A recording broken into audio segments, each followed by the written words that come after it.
Buenas noches para todos. El día de hoy, la intención con este devocional es poder resolver una pregunta que la tengo desde hace mucho tiempo y es ¿qué hacer frente al crimen? Es decir, ¿qué debemos hacer frente al delito? ¿Qué debemos hacer con las personas que están en las cárceles actualmente? Y finalmente, si Dios nos ofrece en su palabra alguna solución para poder resolver esta problemática. Entonces, para tal efecto, me he basado en dos libros. El primero es el de Steve McDowell, Crimen y Castigo, que se los recomiendo. Y el segundo es el de Landa Cope, Dios y la justicia política. Entonces, espero que estas reflexiones del día de hoy sobre esta problemática nos puedan servir como pueblo cristiano para poder vivir en sociedades transformadas. Entonces, la primera pregunta es, ¿qué es el crimen? El crimen es una conducta ilegal que generalmente amenaza la vida, la libertad o la propiedad de otros, ya sea de manera directa, como un robo o un asesinato, o indirectamente, como por ejemplo la traición y el perjurio, es decir, cuando uno miente siendo testigo. ¿Qué es entonces, o también podría ser vista desde el punto de vista secular de la siguiente manera, que es un delito? Crimen es lo mismo que delito. Y delito es una acción que va en contra de lo establecido por la ley y que es castigada por ella con una pena grave. O sea, aquí necesariamente estamos hablando de que hay un punto de referencia y es la ley de cada país, ¿sí? También puede ser entendido como la acción indebida o reprensible o una acción voluntaria de matar o herir gravemente a alguien. Entonces, eso es el crimen. Entonces, ahora vámonos a la palabra de Dios y entendamos cuál es la causa del crimen, porque si entendemos cuál es la causa, posiblemente podamos entrar a pensar en las soluciones, que siempre toda prediclase tiene que terminar en soluciones prácticas.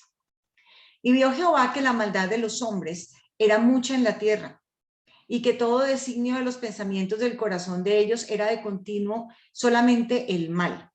Y se arrepintió Jehová de haber hecho hombre en la tierra y le dolió en su corazón. Esto está en Génesis 6:5. Es decir, que entendemos que la caída del hombre provocó la corrupción de su corazón y esto se manifiesta continuamente en violencia, asesinato o robo. Pero ¿qué también es interesante sobre esto? Que cualquier solución que nosotros queramos plantear necesariamente tiene que ver con la transformación del corazón del hombre. ¿De dónde surgen las guerras y los conflictos entre ustedes? ¿No es precisamente de las pasiones que luchan dentro de ustedes mismos? Santiago 4:1. Porque del corazón salen los malos pensamientos, los homicidios, los adulterios, las fornicaciones, los hurtos, los falsos testimonios y las blasfemias. Y esto es lo que a nosotros nos diferencia del mundo secular. Y es que el mundo secular no está hablando mucho ni del alma ni del espíritu del criminal, pero nosotros nos vamos a enfocar en eso. Entonces, ante este problema original, ¿cierto? Y es la naturaleza caída del ser humano y cómo comienza a manifestarse por medio del crimen o del delito, del pecado, ¿cuál es la solución divina? La solución divina es el establecimiento, la creación del gobierno civil, fundamentalmente con dos propósitos claros que ya hemos hablado de esto, y es restringir al malhechor, proteger al ciudadano respetuoso de la ley. ¿Protegerlo en qué? En su vida, en su libertad y en su propiedad. Miremoslo. El que derramare sangre de hombre, por el hombre su sangre será derramada, porque a imagen de Dios es hecho el hombre. Esto está en Génesis 9:6, en donde Dios pone la pena capital para todo aquel homicida, ¿sí? Sométase toda persona a las autoridades superiores, porque no hay autoridad sino de parte de Dios, y las que hay por Dios han sido establecidas, de modo que quien se opone a la autoridad, a lo establecido por Dios resiste, y los que resisten acarrean condenación para sí mismos. Porque los magistrados no están para infundir temor al que hace el bien, sino al malo. ¿Quieres pues no temer a la autoridad? Haz lo bueno y tendrás alabanza de ella, porque es servidor de Dios para tu bien. Pero si haces lo malo, teme, porque no en vano lleva la espada, pues es servidor de Dios, vengador para castigar al que hace lo malo. Por lo cual es necesario estarle sujetos, no solamente por razón del castigo, sino también por causa de la conciencia. O sea que aquí está autorizando al gobierno civil para el uso de la espada, pero también le está diciendo que tiene que defender a las personas de los malvados, ¿sí?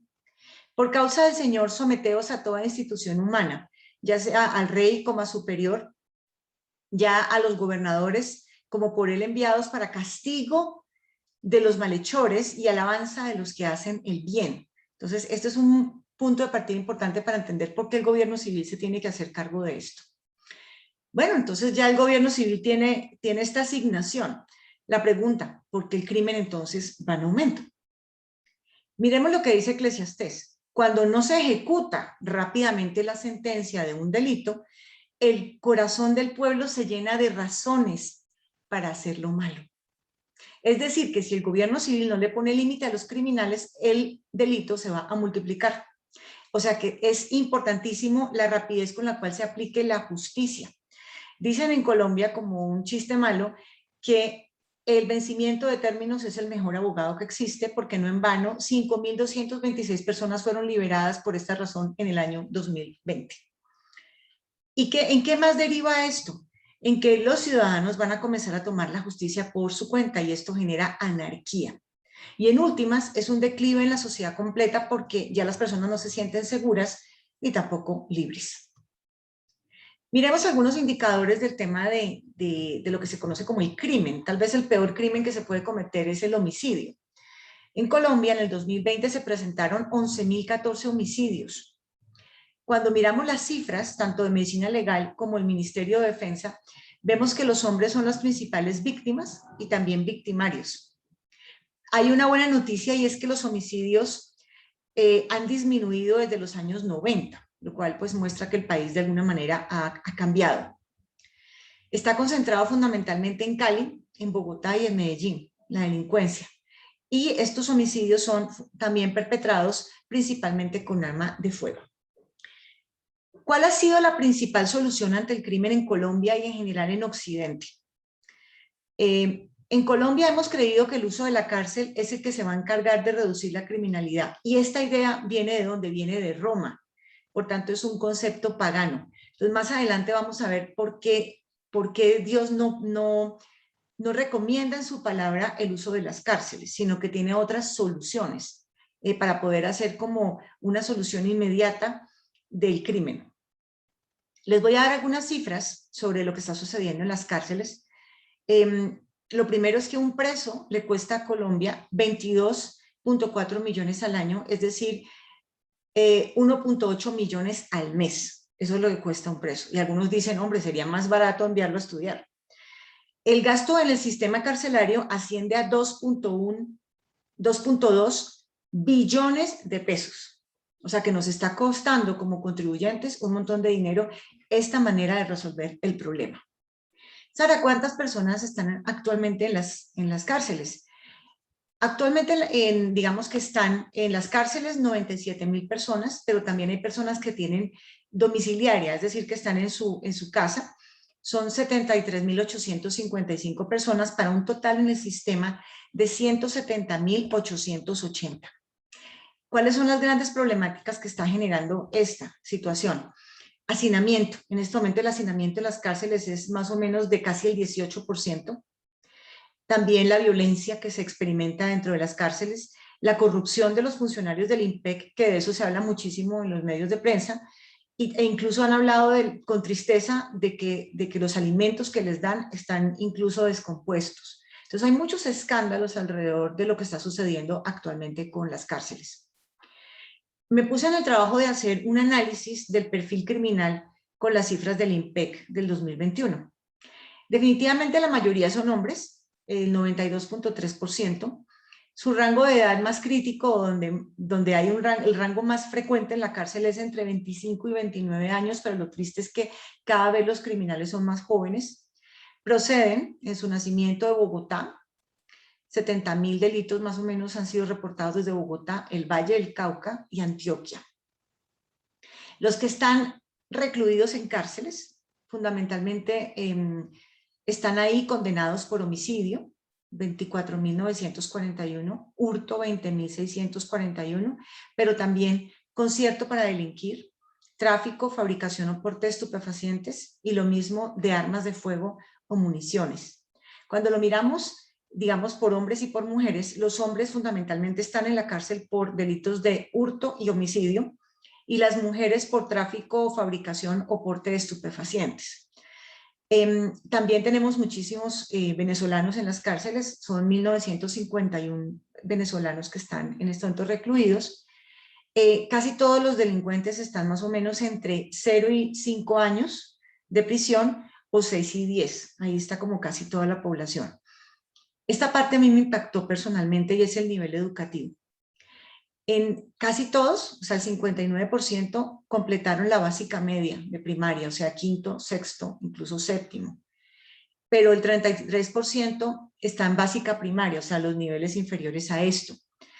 Y 4.553 son considerados iletrados. Imagínense esa tristeza. Actualmente, ¿qué hacen? La mitad está estudiando y la otra mitad está dedicada a algún tipo de oficios como telares, bisutería, maderas o recuperadores ambientales. También es muy común los reincidentes. Hay como 16.500 personas en el sistema reincidiendo en su delito. ¿Qué solución nos han dado los expertos seculares sobre este problema? Se considera que la política criminal de un Estado social de derecho debe estar centrada en la resocialización y el respeto de los derechos humanos, no en la idea de encerrar y botar la llave. Es decir, no es la idea de dejar a una persona encerrada ahí y olvidarnos de ella, ¿sí? Que lo que nosotros tenemos que hacer es buscar su resocialización. Entonces, ¿quiénes deberían estar en las cárceles? Pues aquellos que requieren estar en reclusión porque son las conductas antisociales más graves. Que también ellos hablan de que se debe reducir la cantidad de tiempo que una persona está privada de su libertad y proponen penas alternativas como libertad condicional, prisión domiciliaria, franquicia preparatoria, es decir, que el condenado trabaje o estudie o enseñe fuera del establecimiento, pero eso es para personas que han cumplido parcialmente su pena o que han tenido buen comportamiento, o que dé una multa o el trabajo comunitario a las personas contra las cuales cometieron el delito. Entonces, esa es como la solución de ellos. Acá pues traigo unas palabras de Foucault que dice: la cárcel recibe un infractor de la ley y le devuelve la sociedad a un delincuente. Es decir, que la cárcel no resocializa, no rehabilita, no reeduca y produce reincidencia. Entonces, ¿cuál es el problema? Que vemos que como están tan preocupados por el tema del hacinamiento en las cárceles y que hay muchísimas personas en la cárcel, lo que están haciendo es tratando como de poner a la mayor cantidad de personas en libertad condicional, o los liberan rápidamente, o es como para no congestionar más el sistema, pero esto está generando terror en las calles porque cada vez tenemos más personas que están, digamos, robando y matando y deberían estar en las cárceles, incluso que son atrapados y son liberados varias veces. Es por eso, ¿sí? Por ese pensamiento que ellos tienen. Entonces, vámonos a la Biblia ahora, porque tiene que haber alguna manera de resolver este problema. Entonces la Biblia dice que tenemos dos tipos de medidas, unas que son preventivas. Y las preventivas es básicamente lo que nosotros hacemos, y es enseñar la verdad y la moral bíblica en los hogares, las escuelas y las instituciones educativas. Incluso Estados Unidos en sus inicios, las universidades eran para clérigos y enseñaban la palabra libremente. Lo que se está haciendo en la iglesia actualmente de tomarnos el trabajo de estudiar los 10 mandamientos es básico y se debe hacer en todos los púlpitos. Y entonces, esta es una solución en donde partimos de la verdadera naturaleza del hombre, que es una naturaleza pecadora, ¿sí? Pecaminosa.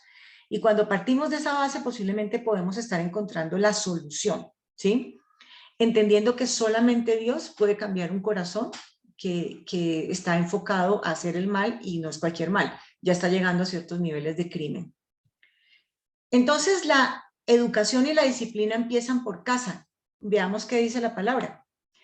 Educa a tu hijo desde niño y aun cuando llegue a viejo, seguirá tus enseñanzas. Castiga a tu hijo en tanto que hay esperanza, mas no se apresure tu alma para destruirlo. Es decir, está a favor del castigo, pero dice que no debemos de sobrepasar ese castigo, ¿sí?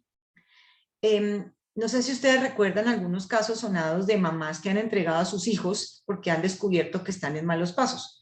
Recientemente, en el enfrentamiento que hubo en el Campín, la madre del joven Julián Mateo Molina fue la que lo entregó en el CAI.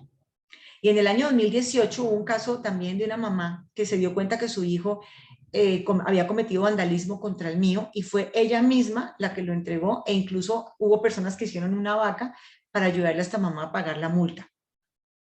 Pero también han habido mamás que acolitan el crimen. La famosa mamá de Pablo Escobar, que se llamaba Hermilda Gaviria, pues realmente era la que le patrocinaba todo su crimen y la que vivía muy orgullosa de él y le decía que tenía que ser vivo para no dejarse coger. Pues, pero ya cuando uno se pone a mirar de dónde vienen ellos, pues el abuelo de Pablo era contrabandista de licores en Urabá. Entonces, aquí ya vemos que es un tema de iniquidad familiar, es un tema que ya viene de familia. Entonces, también tenemos que tener eso presente en la solución. ¿Cuál es la forma bíblica de lidiar con el crimen a nivel de medidas correctivas? La Biblia menciona fundamentalmente restitución o multas, pena de muerte por ofensas graves contra la vida o incorregibilidad. Tercero, ciudades de refugio. También menciona los castigos corporales, pero de ninguna manera habla de la cárcel. La cárcel solamente existe como un lugar de espera temporal para sospechosos de buena fe en espera de juicio rápido y castigo inmediato, si se llega a descubrir que son culpables. Aquí yo les voy poniendo los versículos para los que quieran como ir a hacer un estudio bíblico más profundo de todo esto. Voy a detenerme en restitución, en pena de muerte y en ciudad de refugio. El castigo corporal lo voy a mencionar, pero creo que también cuando hablamos de cosmovisión tenemos que tener en cuenta el contexto actual en el cual vivimos, ¿sí? Y ya vamos a hablar de eso. Pero en la Biblia está castigo corporal. Y si el delincuente mereciese ser azotado, entonces el juez le hará echar en tierra y le hará azotar en su presencia. Según el delito será el número de azotes.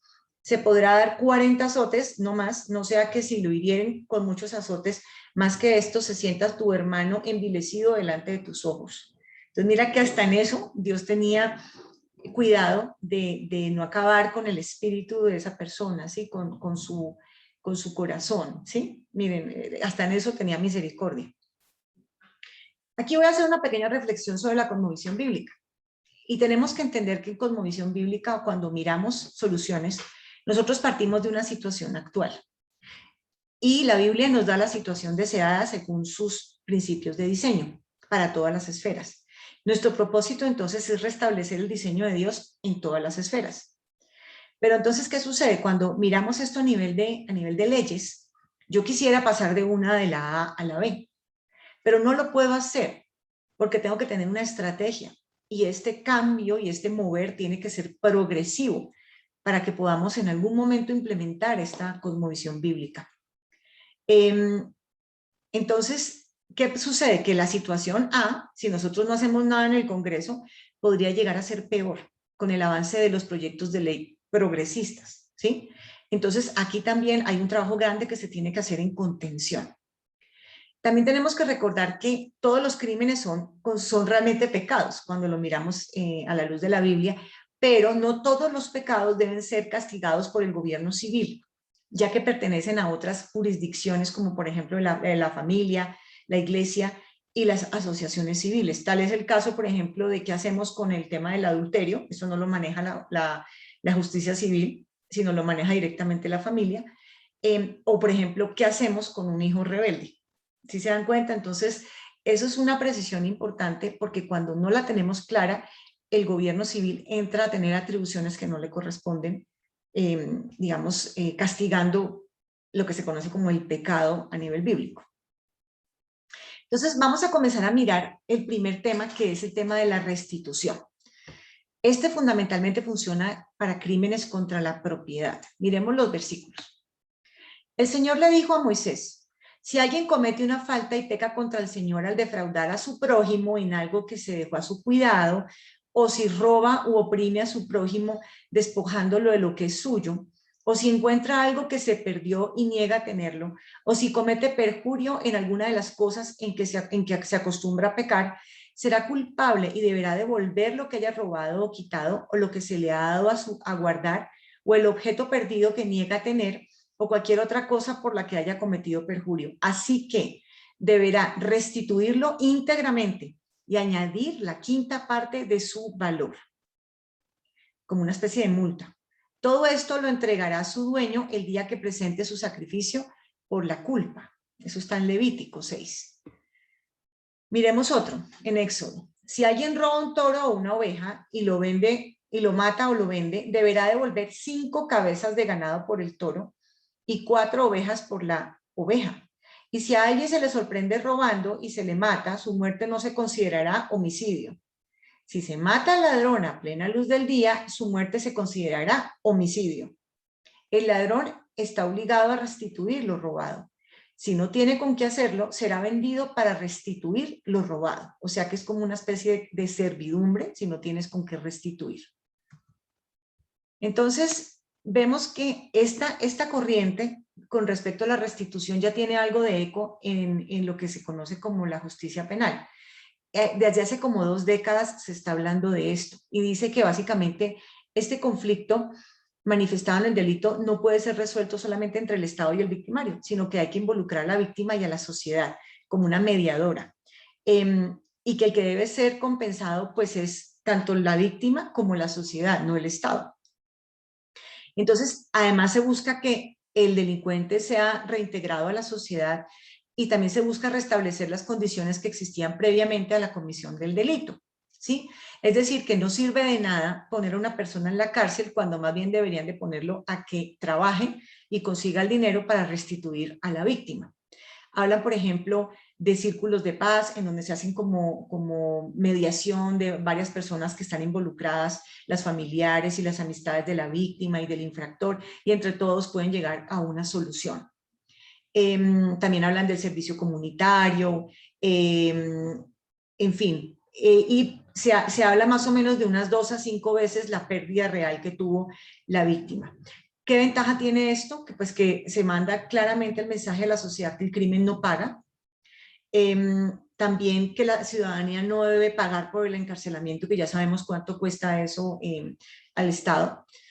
Y además, pues que finalmente le devolvemos la dignidad de alguna manera al delincuente porque él puede, por medio de su trabajo, restituir a la víctima. Ahora vámonos para la segunda solución, la pena capital.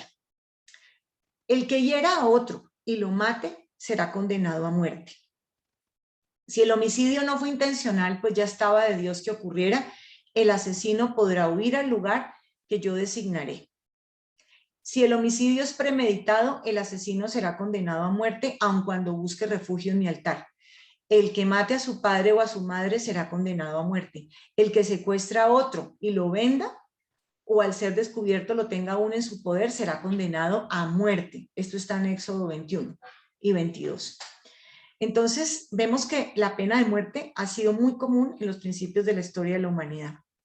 Pero la tendencia mundial también es a abolir esta pena, a abolirla.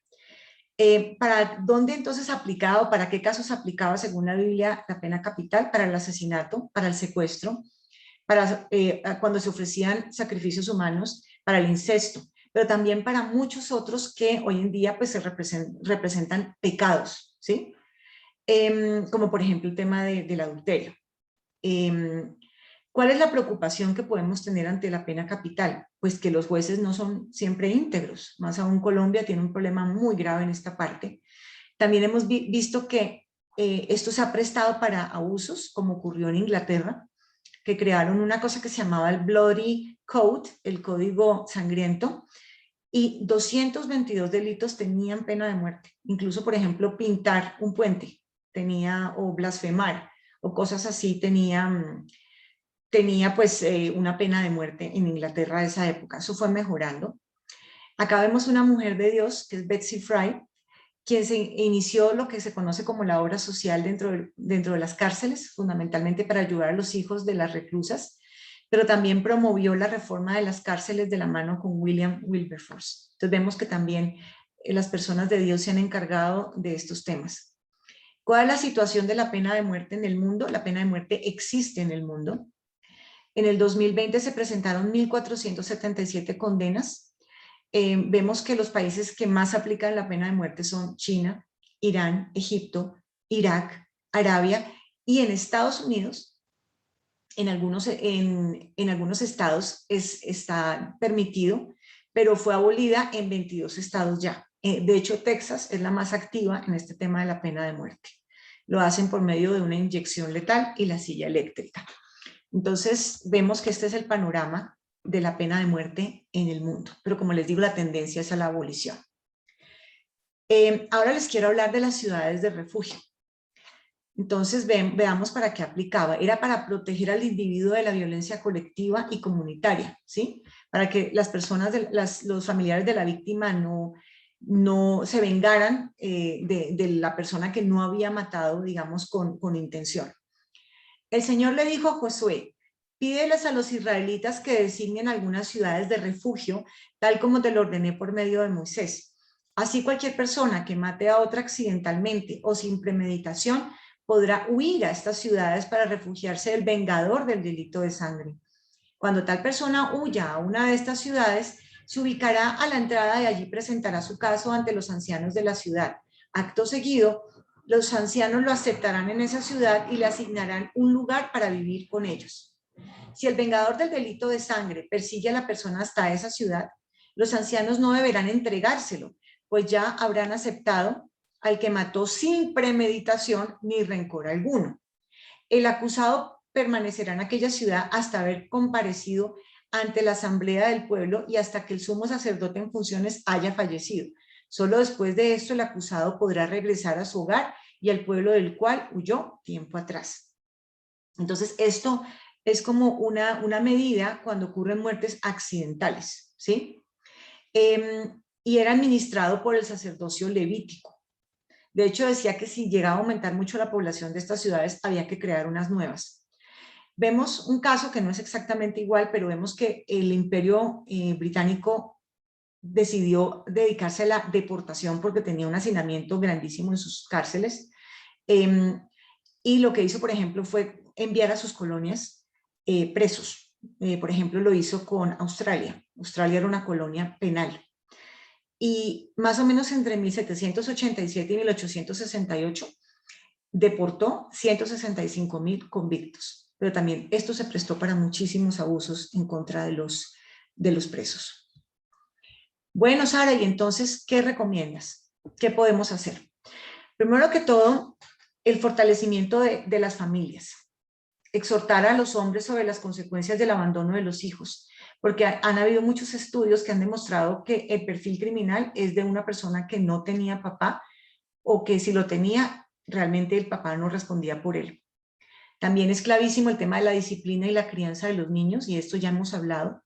¿Para qué? Para formar en ellos el autogobierno. Es decir, que yo no necesito de alguien que me diga lo que está bien y lo que está mal, porque yo estoy sujeto a la ley de Dios, ¿sí?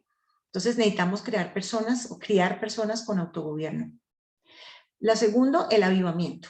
Tenemos que continuar haciendo avivamiento en aquellos lugares donde hay oscuridad, donde hay muchos jóvenes que pueden ser víctimas de estas bandas de delincuentes, que pueden llegar a ser parte de ellas. Ahí tendríamos que llegar con el avivamiento y el evangelismo, porque está demostrado que cuando hay un avivamiento, esto reduce automáticamente la delincuencia en las ciudades y en los países, enseñándoles obviamente principios bíblicos a estos jóvenes. Por el otro lado, ya cuando están dentro de las cárceles, la invitación es a que cada vez haya más ministerios de evangelización en las cárceles, haciéndolo como un proceso de sanidad interior uno a uno. Cada caso es especial, cada caso es particular, ¿sí? Y tiene unas causas diferentes. También formando liderazgos internos y dándoles como, permitiéndoles que lean, porque ellos allá tienen muchísimo tiempo para leer. Primeramente la Biblia, pero también hay muchos libros que les podrían servir mucho. Hablaba con personas que tienen experiencia trabajando con cárceles, con personas en las cárceles, y me decían que muchas veces ellos les hacen ver en los talleres de sanidad cómo el Señor los salvó de una muerte segura, porque muchos estaban en bandas y básicamente cuando la policía los coge, pues en ese enfrentamiento habían muerto algunos compañeros y por la gracia de Dios esa persona no muere ahí, sino que es enviada a la cárcel. Entonces les hacen ver que el Señor les ha dado una segunda oportunidad, pero también les permiten ver lo que es la iniquidad familiar en la cual han estado, familias en las cuales ha habido violación, el hurto ha sido la constante, la prostitución y el madresolterismo, o sea, cómo eso los ha llevado cada vez a estar más profundamente en crisis como familia.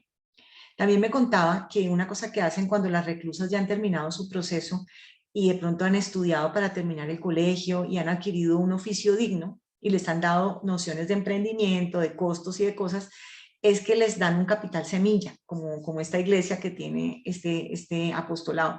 Entonces les ponen les ponen capital semilla para que inicien un negocio de venta de empanadas, un restaurante, lo que ellas quieran.